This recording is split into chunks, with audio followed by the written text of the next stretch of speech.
nitembee naye, nile naye. Huyo ndiye Yesu. Anakaa kwako, anakaa moyoni mwako. Hakai kwa mchungaji, anataka kila mwenye mwili, kila mwenye mwili, kila mwenye mwili, kila mwenye mwili. Nasema mimi ni Mungu wa wote wenye mwili. Kuna jambo gani gumu la kunishinda? Yeye ni Mungu wa wote wenye mwili. Yeye ni Mungu wa wote wenye mwili. Amepewa mamlaka duniani na mbinguni. Amepewa mamlaka duniani na mbinguni. Huyo ndiye Yesu mwenyewe. Hatujaleta Yesu kwenye vitabu. Hatujaleta Yesu kwenye vitabu. Tumemleta Yesu aliye hai. Yeye ameketi mkono wa kuume wa Mungu Baba.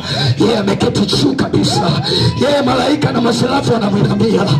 Yesu anayeinamiwa usiku na mchana, masaa 24 ndiye tunayemzungumzia. Sio Yesu aliyeko kwenye mbao wewe unamwombaga peke yako, sio huyo. Ninamzungumzia Yesu aliyeko mbinguni, anayeishi. Maana manabii wote wamekufa. Manabii nao wote wamekufa, wanasubiri ufufuo wa Yesu. Hata mamake Yesu anasubiri Yesu mwenyewe ajamfufue. Huyo ndiye Yesu ninayemzungumzia. Akina Paulo wamekufa, wanasubiri Yesu aje. Akina Petro wanamsubiri Yesu aje ufufuo. Wabibi zako babu wote Baba waliokufa, waliotangulia, wanasubiri Yesu aje. Maaskofu wamekufa wengi, wanasubiri Yesu aje. Huyo ndiye Yesu ninayemzungumzia. Ndio maana yeye akatangulia kama ili atengeneze njia ya ufufuo, ya kwamba nalikuja kwa ajili ya walio hai na waliokufa. Atakapokuja mara nyingine atanyanyua hata waliokufa. Ndiye ninayemzungumzia. Mambo yako yamekufa, kuna Yesu mwenye hakikisho. Biashara yako imekufa, Yesu yupo. Hauna haja ya kulia, hauna haja ya kuhangaika. Yupo Yesu aliye hai. Anarejesha, anarejesha, anarejesha, anarejesha katika jina la Yesu. Ameshinda kifo na mauti, ameshinda kifo na mauti.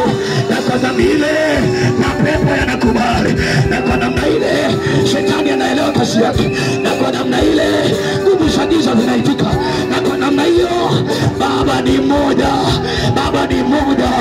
Kama Yesu asingefufuka, mimi nisingekuwa hapa.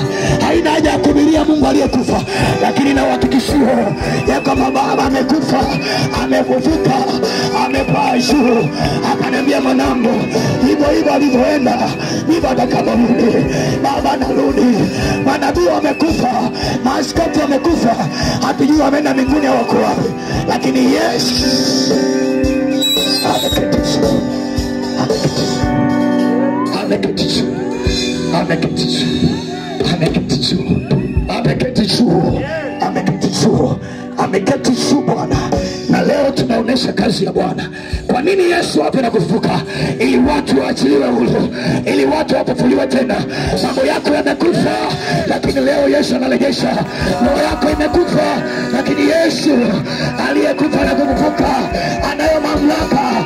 Wakati wanaona Lazaro amekufa, yeye anaambia Lazaro hajafa, Lazaro amelala. Unaona ni siku 4 ndio ananuka. Martha anamwambia Bwana, mbona ni siku ya 4 hii Lazaro amekufa? Yesu anaambia acheni ujinga, Lazaro hajafa, Lazaro amelala. Aliyelala na amka, aliyelala na amka. Mambo yako hajafa mbele za Yesu. Kwa Yesu mambo yako hajafa. Kwa Yesu wewe hujafa, wewe ni hai. Haujafa, haujafa. Nyanyuka, nyanyuka, njoo, nyanyuka, njoo. Hata kama ndugu wanaona unanuka, lakini Baba anakupenda, Baba anakupenda. Wanadamu wameona hufai, ila kwa Yesu wewe unafaa.